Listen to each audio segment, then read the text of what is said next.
Olá pessoal, tudo bem? Professor Rodrigo Kitts aqui novamente. Primeira aula sendo gravada para disciplinas de administração da informática, que é a nossa disciplina que começou em 2020, estamos prosseguindo agora no ano 2020 para do ano 2021 para a nossa reta final. Nossa última aula foi sobre o modelo MPS de serviços, né, a versão 2015 do modelo MPS de serviços, e aí aqui na virada do ano a gente recebeu o comunicado que foi publicado pela Softex com a descrição do Guia Geral de Serviços, a versão 2021 do modelo MPS de serviços. Vocês devem se lembrar que eu falei em aulas passadas que o modelo MPS de software tinha passado por uma evolução também, né? Foi publicado em 2020, uma evolução buscando compatibilizar aquele modelo para software com relação aos novos elementos colocado, nova organização do modelo CMMI para desenvolvimento de software, o chamado CMMI Dev. E que a gente estava esperando em algum momento ser publicado o modelo de referência equivalente para os serviços, né, que é o MPS-SV. Então, agora na virada do ano, foi publicado, né, o Guia Geral de Serviços. E aqui eu chamo a atenção para vocês que logo na capa do Guia Geral de Serviços, ele fala que existe um período de transição que vale até o dia 30 de junho de 2021 e que nesse período podem ser realizadas avaliações utilizando ainda o modelo anterior, que é o modelo de 2015. A partir de julho, todas as avaliações devem ser realizadas com o modelo de referência MPS 2021. Ok?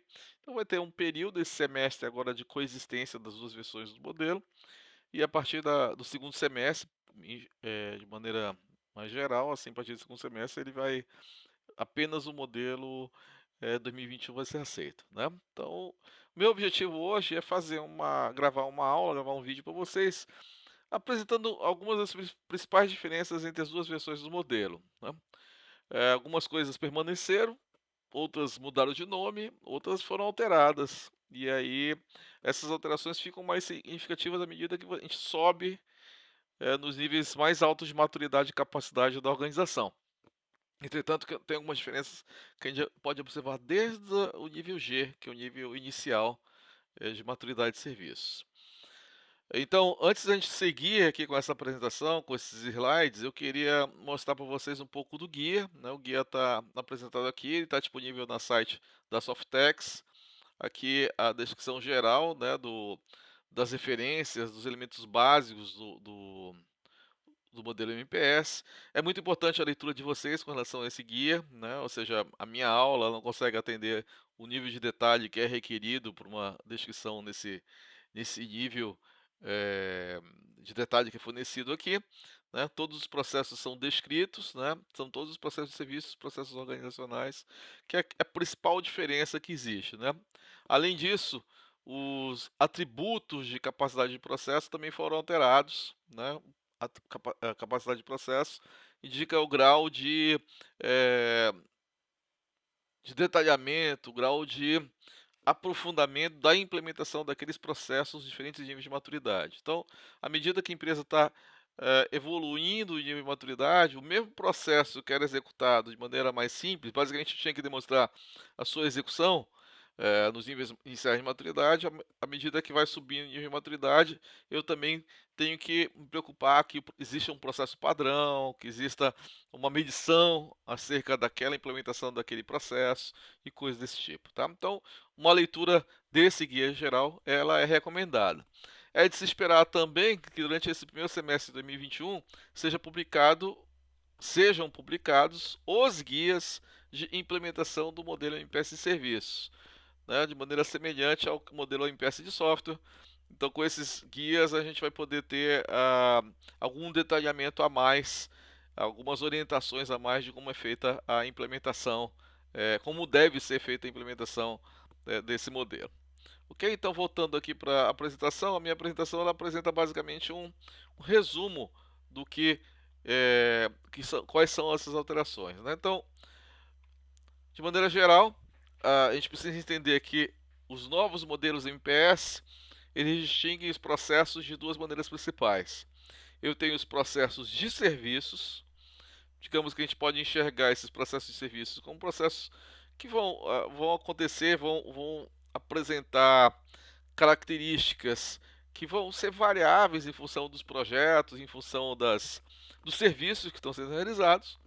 E nós temos os processos organizacionais, são aqueles transversais à organização como um todo, né, que eles afetam de maneira transversal a organização. Então, esses são os processos de serviços. A gente tem gerência de operação de serviços, gerência de nível de serviços, atendimento e solução, que são vinculados ao nível G do MPS, oferta e demanda, gerência do ciclo de serviço, continuidade, disponibilidade e segurança, como processos novos apresentados aqui nesse modelo. E os processos organizacionais, nós temos a gerência de capacitação, gerência de configuração de serviços, medição, gerência de fornecedores, que aqui substitui aquele processo de aquisição que existia antigamente, gerência de processos e gerência organizacional. Olhando do ponto de vista da escadinha do aumento de maturidade, então a gente vê os processos agora distribuídos pelos seus níveis de maturidade, né? Então, nível G, lembrando para vocês, o nível mais básico, que é o alvo principal das nossas aulas, nessa nossa disciplina, que é o nível conhecido como parcialmente gerenciado.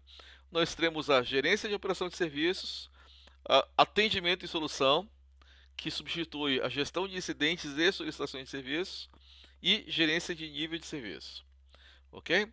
Então a gente vai ver daqui a pouquinho que esse atendimento e solução trata de solicitações de serviços, trata de incidentes, mas também trata de problemas. Então essa é uma novidade que foi incorporada nesse modelo na versão 2021. O nível F, né, que é equivalente ao nível 3 do CMMI para serviços, nós temos uma evolução do atendimento e solução que, nessa evolução, começa a tratar de problemas, tá, que ainda não eram tratados no nível G, mas começam a ser tratados no nível F. A gerência organizacional de serviços, gerência de configuração de serviços, gerência de processos, medição e gerência de fornecedores. Então, a partir daqui, do nível E para cima, a gente tem uma série de outros processos que foram incorporados, que eu vou mostrar para vocês alguns deles, né, nos slides a seguir.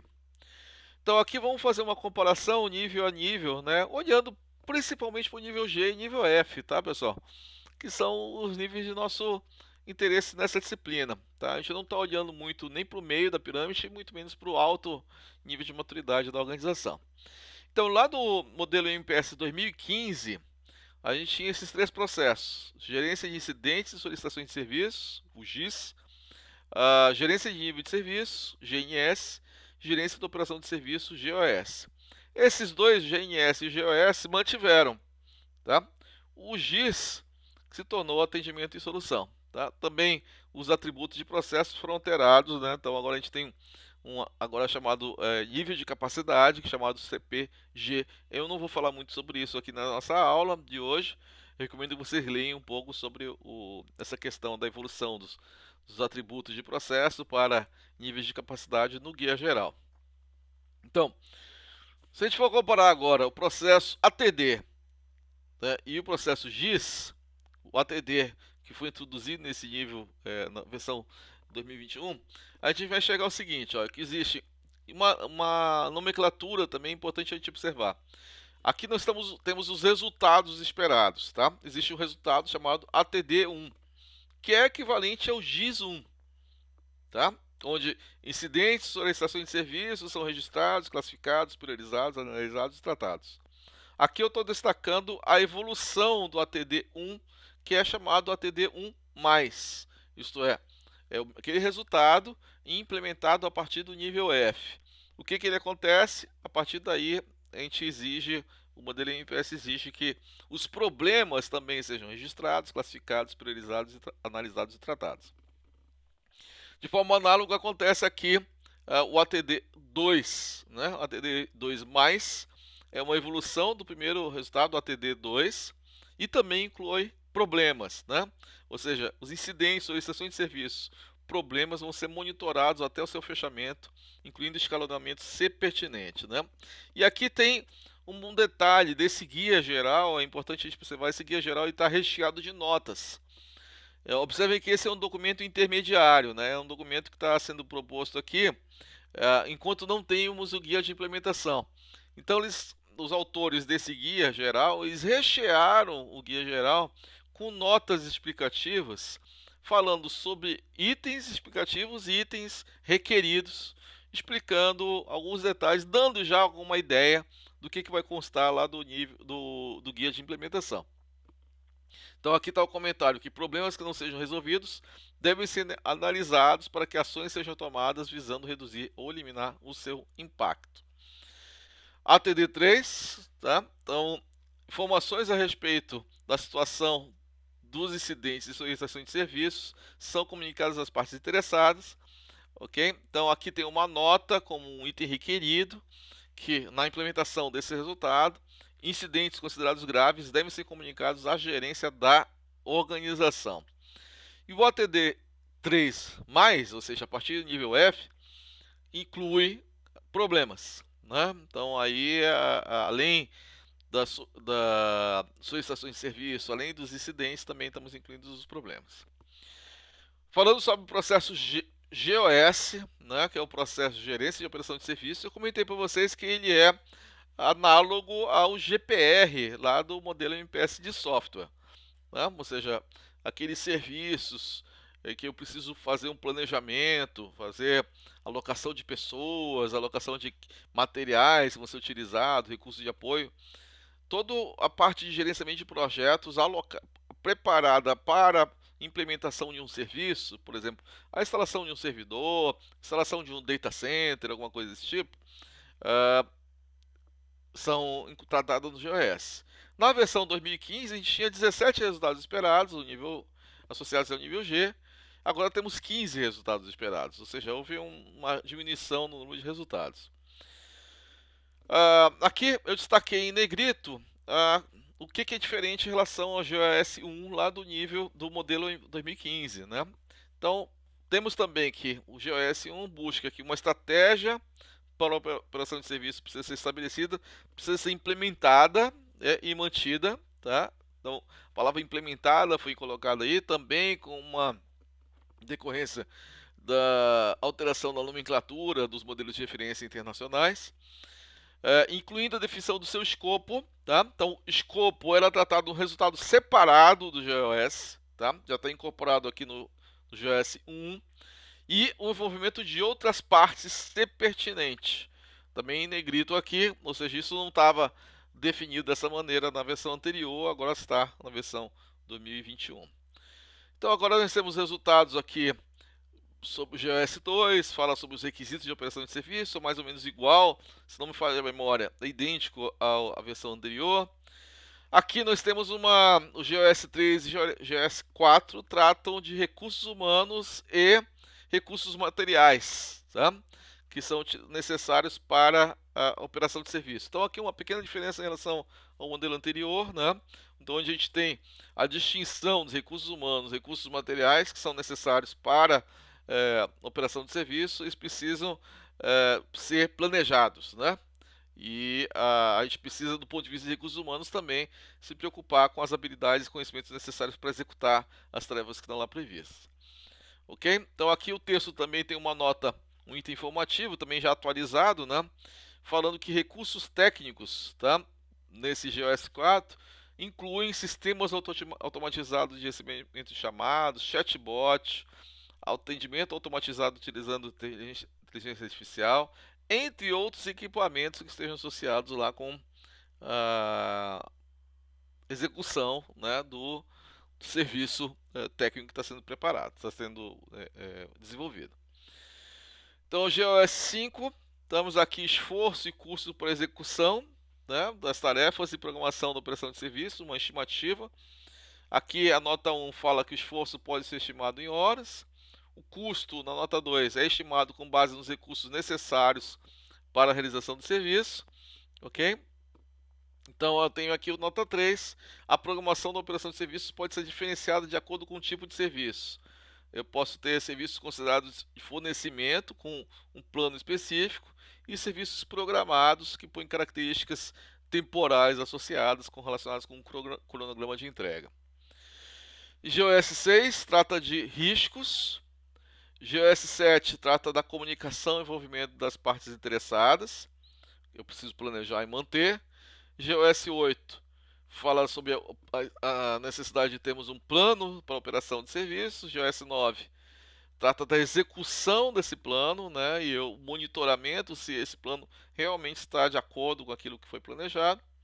GOS 10 trata de riscos do ponto de vista de monitoramento e comunicação da ocorrência desses riscos com as partes interessadas. E o GOS 10+, a partir do nível E, esses riscos vão ser monitorados, né?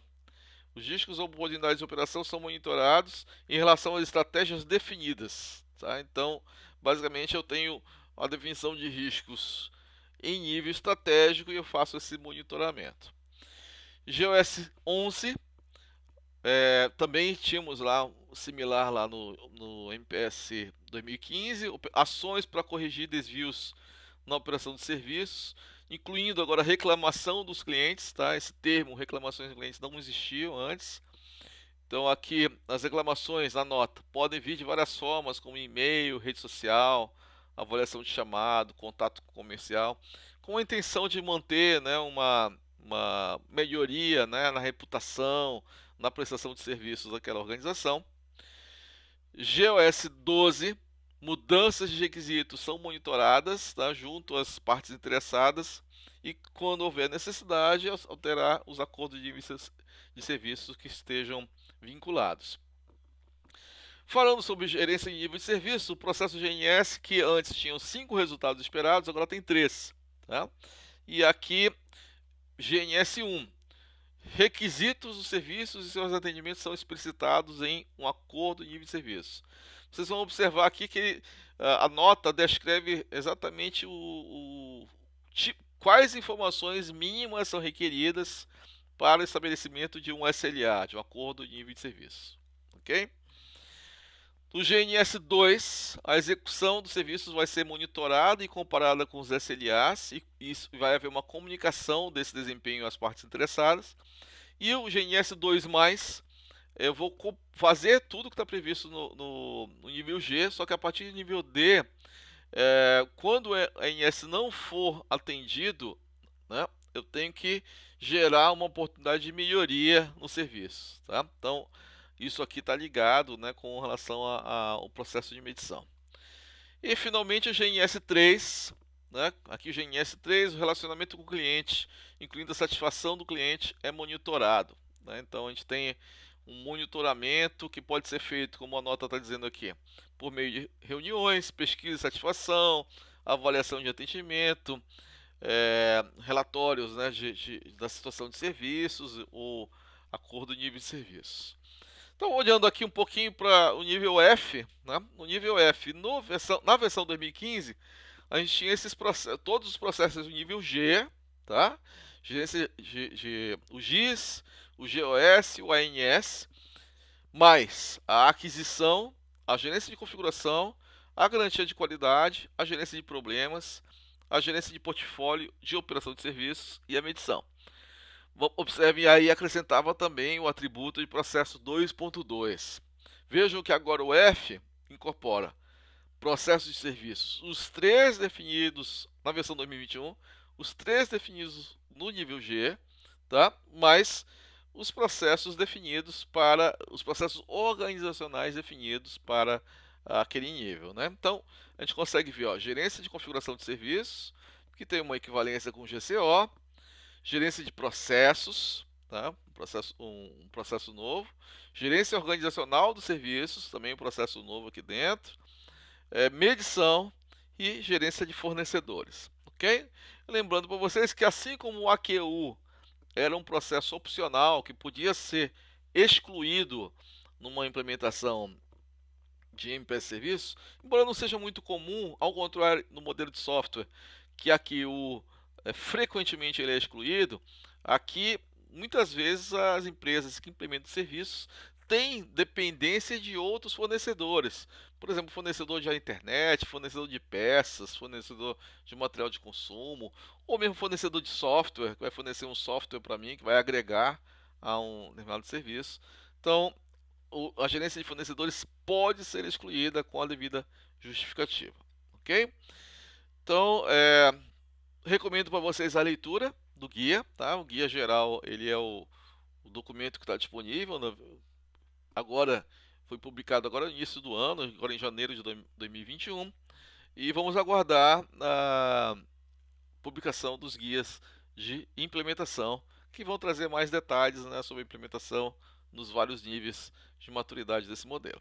Ok, pessoal? Então esse era o objetivo da minha aula de hoje, né? Apresentar uma visão geral do que mudou do modelo MPS da versão 2015 para a versão 2021, com um foco no nível G e no nível F, tá? Então, recomendo que vocês façam uma leitura para acompanhar o que aconteceu nos níveis intermediários e nos níveis altos de maturidade, ok? Então, até a próxima aula, pessoal. Muito obrigado por me acompanhar até aqui.